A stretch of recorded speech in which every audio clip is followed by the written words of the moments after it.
Regresamos a Alemania, nos ocupamos de otros temas, de elecciones regionales clave que se han celebrado este domingo en el estado federado más poblado del país, Renania del Norte-Westfalia.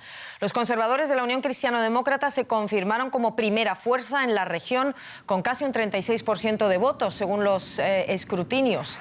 Triunfaron también los verdes, que casi triplicaron sus votos y sumaron un 18%.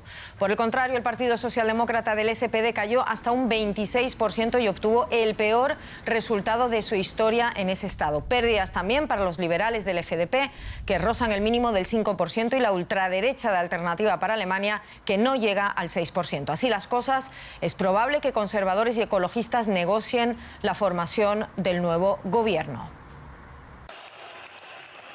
Pues sí, elecciones regionales clave en Renania del Norte-Westfalia. Ya lo ven, nos acompaña en el estudio nuestro analista político Emili Vinagre.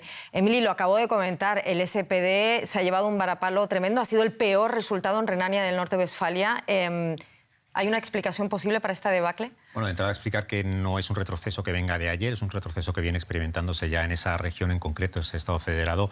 Durante décadas ha sido el Partido Socialdemócrata, ha gobernado durante casi 40 años de forma consecutiva y, sin embargo, desde mediados de los años 90 ha ido retrocediendo en intención de voto. Tenía más del 50% de los votos hasta este prácticamente 27% registrado hoy.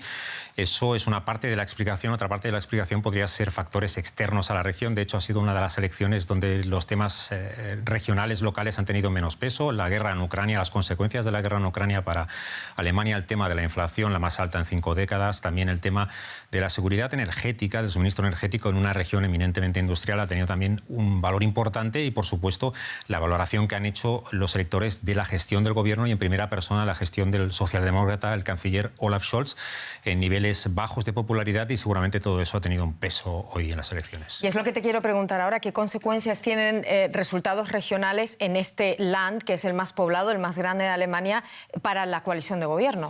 Bueno, esta era uno de los primeros test electorales grandes después de la formación del tripartito, después de las elecciones de septiembre del año pasado, el Estado federado con casi 13 millones de votantes, y, sin embargo, pues son unas elecciones regionales que no van a provocar una debacle o que el gobierno se tambalee de alguna manera, aunque 2 de los 3 miembros de la coalición, socialdemócratas y liberales, han experimentado un retroceso notable, muy importante. Sin embargo, sí que va a haber algunas consecuencias a nivel de reorganizar, a nivel interno de esa coalición, los pesos, los equilibrios de poder, de alguna manera, con esos 2 partidos y los principales representantes de esos 2 partidos en el gobierno, el canciller Scholz por parte socialdemócrata, el ministro de Finanzas, el liberal Christian Lindner, de alguna manera, y teniendo en cuenta que en esa tripartito, otro gran partido que es el Partido Ecologista de los Verdes, en cambio, sí que lleva con estas elecciones 2 consecutivas con resultados récords, podríamos decir. Y no solo con resultados récord, han triplicado el resultado de 2017. ¿A qué se debe el éxito? Pues principalmente a 2 factores. Por un lado, la popularidad de los 2 principales ministros ecologistas en ese gobierno. Por un lado, a la ministra de Exteriores, Annalena Baerbock, a quien pues hemos visto gestionando de alguna manera en el exterior, o siendo la cara más visible en el exterior del gobierno alemán a la hora de gestionar las consecuencias de la guerra. Es la ministra más valorada del gabinete Scholz.